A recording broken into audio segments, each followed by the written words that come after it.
Under bright lights and rolling cameras, some of the most iconic black celebrities have delivered responses that left critics speechless. In the heat of tough questions, their words were sharp, their tone unshakable, and their truth undeniable. These moments weren't just interviews, they were acts of defiance, courage, and clarity that shattered double standards and exposed uncomfortable truths. We will start with the interviewer, who was clearly nervous and starts dancing around the topic like he's trying not to step on landmines. You could practically see him sweating as he struggled to even address the word he wanted to discuss. Enter Samuel L. Jackson, calm and unbothered, and he's not letting this slide. He makes it very clear, if you're going to bring it up, you need to fully commit. There's been a lot of controversy surrounding the usage of the N-word in this movie, and no, nobody, none.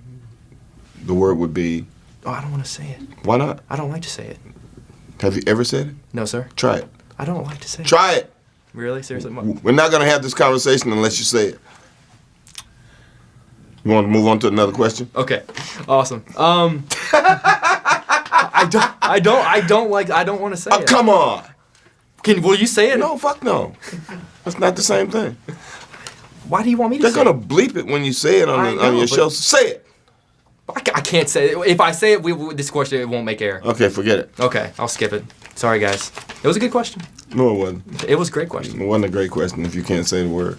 I wanted to ask about... Next, we have one of those moments where the wisdom hit like a sledgehammer. The interviewer brings up Black History Month, expecting Morgan Freeman to go along with the usual talking points. But oh no, Morgan wasn't about to play along. With that legendary no-nonsense demeanor, he flips the script in the smoothest way possible. Why? He asks, would anyone relegate an entire history to just 1 month? You could almost feel the interviewer's brain short-circuiting when Morgan turned the question back on him. Black History Month, you find...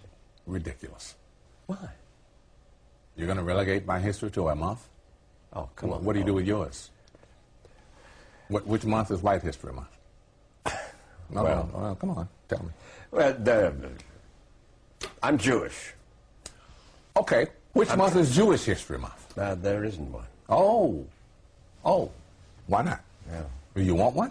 No. I don't either. I don't want a Black History Month. Black history is American history. How are we going to get rid of racism? Stop talking about it. I'm going to stop calling you a white man. Yeah. And I'm going to ask you to stop calling me a black man. I know you as Mike Wallace. You know me as Morgan Freeman. Next, we will see how Denzel Washington walked into an interview ready to dodge nonsense like a pro. The interviewer kicked things off by trying to dig into Denzel's political views, asking who he supported in the election. Without skipping a beat, Denzel shut that line of questioning down with the kind of effortless poise only he can pull off. The way he made it clear that it wasn't anyone's business? Iconic. You could almost feel the interviewer squirming, realizing he wasn't going to get the headline he was hoping for.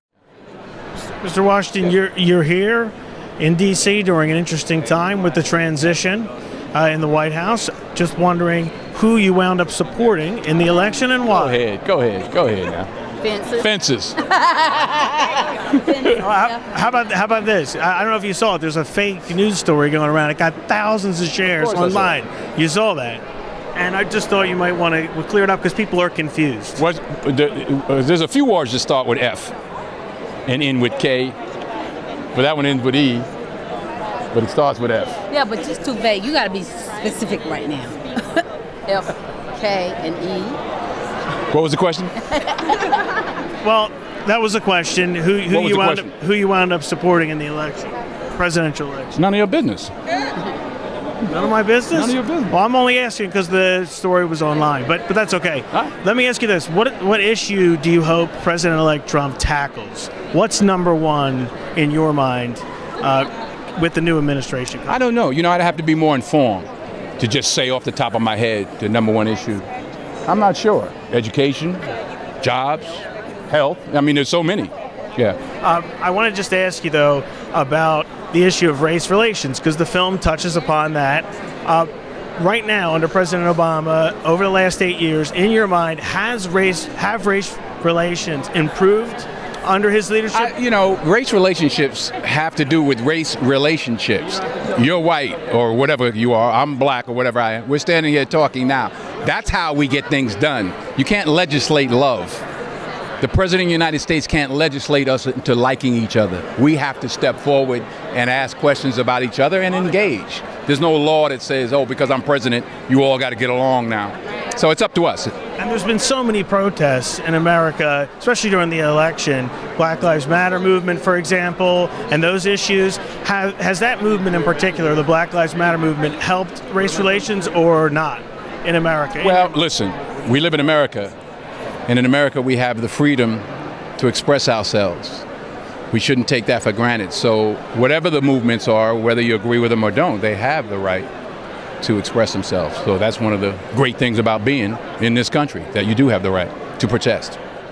When asked about the progress for African-American actors in Hollywood, Denzel Washington didn't just answer, he delivered a heartfelt lesson in perseverance and purpose. Reflecting on his early days in the industry, he painted a picture of a time when meaningful roles for actors who looked like him were practically non-existent. Back then, landing a role often meant being sidelined in the background, expected to play stereotypes or tell jokes. Denzel wasn't having any of that and made it clear that he had too much pride to settle for anything less than roles that mattered. How do you feel about roles available today for African American males in the movie industry versus 20 years back when you started?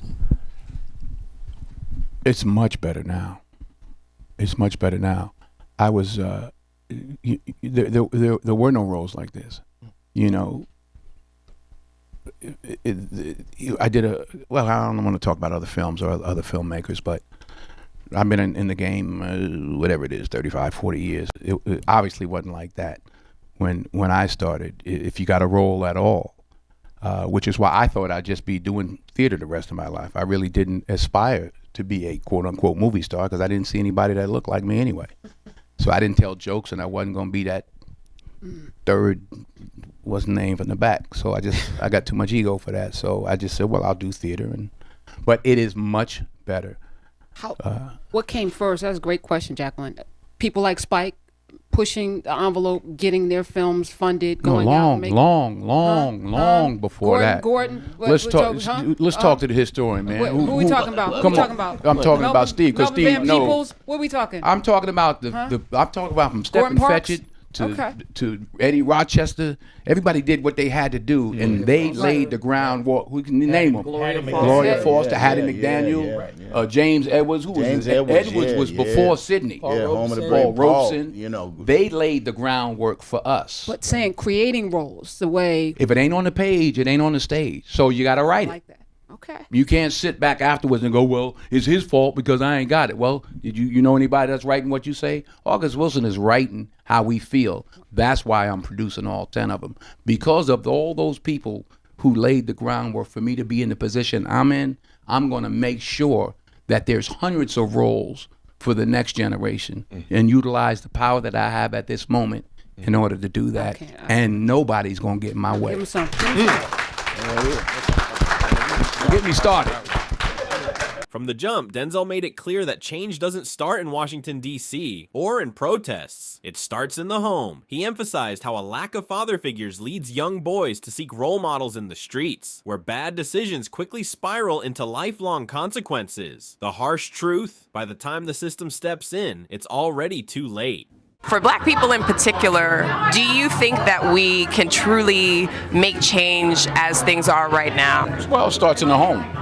You know, if the father's not in the home, the boy will find the father in the streets.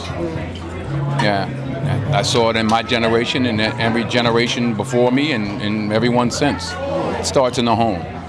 You know, if the streets raise you, then the judge becomes your mother and, you know, and prison becomes your home. I want to just ask you, though, about the issue of race relations, because the film touches upon that. Right now, under President Obama, over the last 8 years, in your mind, have race relations improved under his leadership? You know, race relationships have to do with race relationships. You're white or whatever you are, I'm black or whatever I am. We're standing here talking now. That's how we get things done. You can't legislate love.